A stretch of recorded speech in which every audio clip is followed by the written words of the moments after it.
കുട്ടിക്കാലത്ത് മറ്റു വിഷയങ്ങളെക്കാൾ താല്പര്യം രഞ്ജിത്തിന് കണക്കിനോടായിരുന്നു.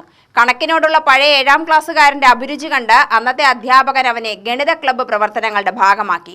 മേളകളിലും മറ്റ് സംസ്ഥാന രാജ്യാന്തര വേദികളിലും മികവ് പുലർത്തിയ ഈ ചെറുപ്പക്കാരന്റെ ജീവിത വഴികളിൽ ഉടനീളം ഇപ്പോൾ കണക്കും ഒപ്പമുണ്ട്. വാർത്ത കാണാം.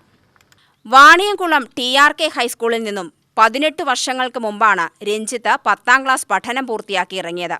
ഈ ചെറുപ്പക്കാരൻ ഇന്ന് കണക്കിൽ PhD പൂർത്തിയാക്കി ഡോക്ടർ രഞ്ജിത്തായി. ഇപ്പോൾ ജീവിത വഴികളിൽ ഗണിതത്തിലെ പുതിയ സാധ്യതകളും പഠനങ്ങളും നടത്തിക്കൊണ്ടിരിക്കുകയാണ്. 18 വർഷങ്ങൾക്ക് ശേഷം ഇന്ന് രഞ്ജിത്തിന്റെ ഗണിതവാസനകൾക്ക് ഉണർവ് നൽകിയ വാണിയംകുളം ഹൈസ്കൂളിലെ ഗണിത ലാബ് ഉദ്ഘാടകനായി തന്നെ പഠിപ്പിച്ച അധ്യാപകർക്കിടയിൽ അവനെത്തി. അധ്യാപകർക്കും ഏറെ അഭിമാനമുള്ള നിമിഷമായിരുന്നു അത്. ഗണിതത്തിലെ തന്റെ അഭിരുചികളെ ഊട്ടി വളർത്തിയത് ഈ വിദ്യാലയമാണെന്ന് ആർജവത്തോടെ രഞ്ജിത്ത് പറയുന്നു.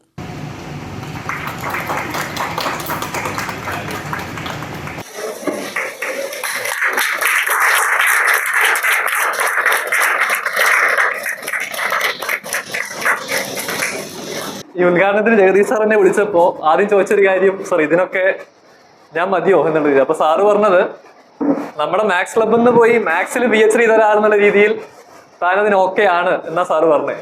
പക്ഷെ അതിൽ ചെറിയൊരു തിരുത്തുണ്ട്. നമ്മുടെ മാത്സ് ക്ലബിൽ നിന്ന് പോയോണ്ട് മാത്രം മാത്സിലൊക്കെ PhD ചെയ്യാൻ പറ്റിയ ഒരാളാണ് ഞാൻ. കാരണം ഇതിന്റെ ഇവിടെ ഇങ്ങനെ സ്കൂളിൽ 9ലും 8ലൊക്കെ പഠിക്കുന്ന സമയത്ത് ഈ ലാംഗ്വേജിലും ബാക്കി സബ്ജക്റ്റും അത്ര സ്കില്ല് ഇത്തിരി കുറവായതുകൊണ്ട് മൊത്തത്തിൽ ഒരു അഡ്രസ് ഇല്ലാതിരുന്നിരുന്ന് എനിക്ക് ഈ മാത്സ് എന്ന അഡ്രസ്സ് കിട്ടിയത് മേളയിൽ ചേർന്നതിന് ശേഷമാണ്. അത് നമ്മുടെ മാത്സ് ക്ലബിൽ നിന്ന് കിട്ടിയ അഡ്രസ്സ് സബ് ജില്ലയിലൊക്കെ പോകുന്നു. അപ്പൊ ഇവിടുന്ന് കിട്ടുന്ന ഒരു അഡ്രസ്സ്, മാത്തമാറ്റിക്സ് എന്നുള്ള അഡ്രസ്സ് ഭയങ്കര ഒന്നുമില്ലാത്തവർക്ക് എന്തെങ്കിലും കിട്ടുന്ന അഡ്രസ്സ് ഭയങ്കര ഇമ്പോർട്ടന്റ് ആയിരുന്നു.